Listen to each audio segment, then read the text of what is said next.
So how strenuous is a daily training regime for you? Depends on the day, really.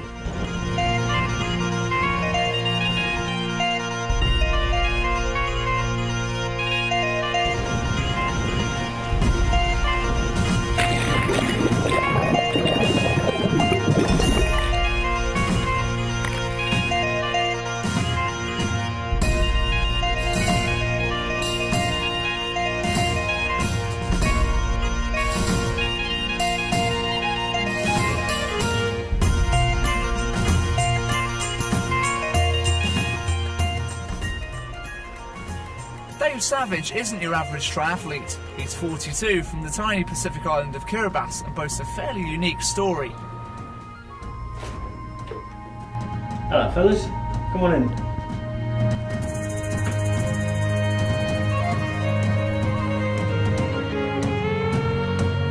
It's a story that we've been monitoring since September 2013, when Dave began his epic journey to the 2014 Commonwealth Games in Glasgow. But before we follow him where he's going to, let's find out where he came from. We need to know about Kiribati. Geographically, it's in the middle of the Pacific Ocean. It's got a huge sea mass, approximately a third the size of the USA. But as a nation, not too many people have heard of it because the islands tend to be scattered around the Pacific.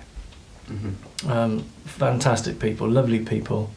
Very laid back, which can sometimes be hugely frustrating, but at the same time we love going on holiday to countries with laid back people, don't we? Because it's something very different to what we have here. But I'll tell you a little funny one. Okay. Their word for a dog is come here. Come here, come here. Come here. Come here. Because they heard the English guys on the islands addressing their dog saying come here, and they thought they were saying dog, dog. So their word to this very day for a dog is come here. Wow. Dave was born on the islands of English parents in 1972. They were on a voluntary service operation but returned to Britain just 2 years later. Leaving behind them the idyllic yet poor tropical retreat, Dave was provided with more scope to train for elite sport in later years. But never one to forget his roots, he vowed to represent Kiribati as a major international event.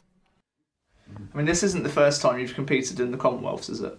No, it's not. Manchester 2002 Games, that was my first and only one to date, and that was a fantastic experience. I got to carry the flag at the closing ceremony too. Great honour. But obviously it didn't entirely go to plan, did it, with the performance? No. An awful lot of training and sacrifice went into it. And unfortunately, Lady Luck wasn't with me that day, so 2 punctures, and unfortunately it wiped my legs out completely for the run, and humbled across the line last, so very disappointing. But all in all, would I change anything? Yeah, of course. I'd like to have seen where I came up the field without the punctures, but all round it is a great experience, and the race actually turned out to be a fairly small part of the whole experience. So, I mean, when did you find out you'd be competing in the Commonwealth Games? I found out summer of this year, in August. Fantastic, I couldn't believe my luck. 42, getting on a bit, having a second crack at the whip. Unbelievable. How prepared did you feel sort of going, when you started your training? I wasn't prepared at all. In other words, I came in from point zero. I never thought I'd have this opportunity again, so I only did sort of what you call recreational training, I guess. When the opportunity came around and I got confirmation, boy did it hurt. It was racking it up, and I needed to have that fitness level yesterday, so to speak.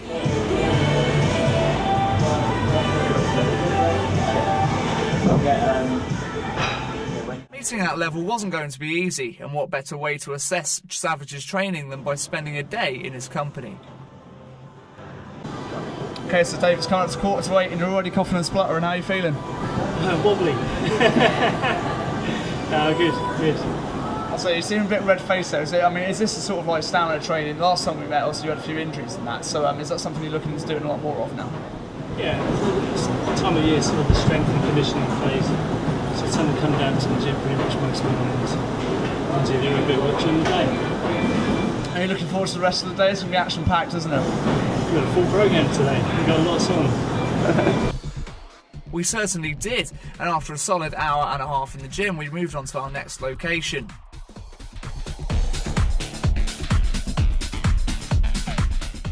Time had moved on, and Dave had to pick up a mystery piece of equipment for his next workout.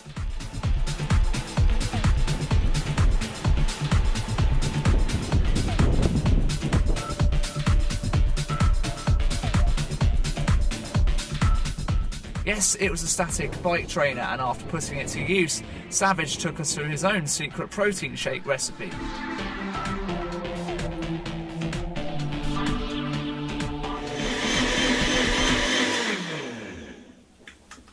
Well done. What do you think? Off we went again, this time for something completely different.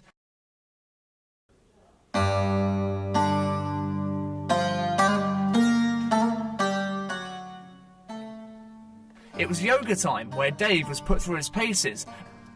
Bring your hands back as well then if you want to. You alright? Yeah. Okay, so straight here. I'm going to explain. Weight come into the left foot, press into the heel, and then lift your right heel, straighten the toes up. After being taught the difference between downward dogs and praying mantises, it's no wonder he needed to take a load off.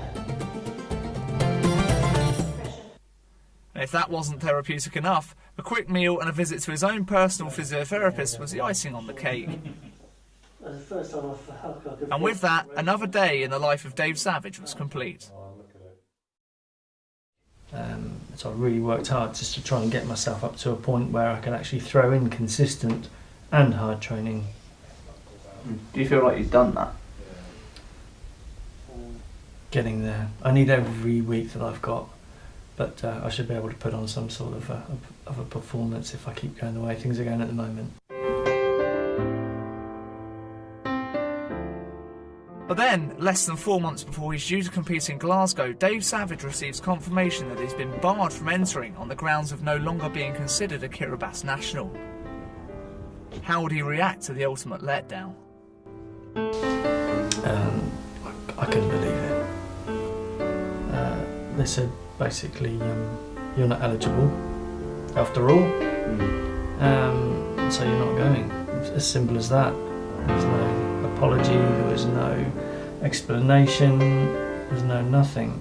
And if we take the situation from Manchester 2002, I was eligible and carried the flag at the closing ceremony. I understand rules and regulations change along the way, but to then be told you are still eligible and then told you're not, that's one heck of a roller coaster. But the fact is, no, they went back on their decision that I was eligible. If rules and regulations change along the way, then they change along the way. But when you say you're in and you can go, you should stick by it. But you're right, they haven't given a single explanation. If they did, they're admitting liability, because if they're honest with themselves, they said, yeah, we told Mr. Savage he was eligible, and now we have to tell him he's not. And if they came out in so many terms and said that to me, then they're creating a noose for their own necks.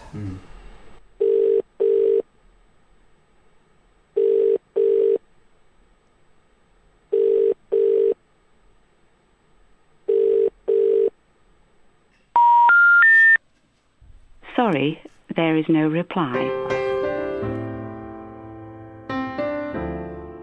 So after 2 failed attempts, we finally managed to get through to Robert Vergal, Commonwealth Games Association Relations Officer, who responded with hostility when he was informed he would be recorded for media purposes.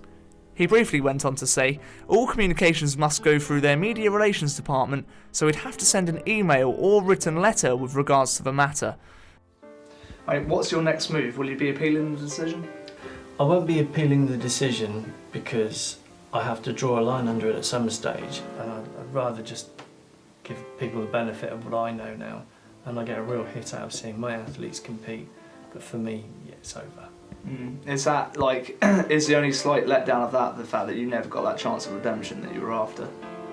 There's huge disappointment on all sorts of angles. I did want to put the lay the ghost to rest, so to speak, from what happened in Manchester.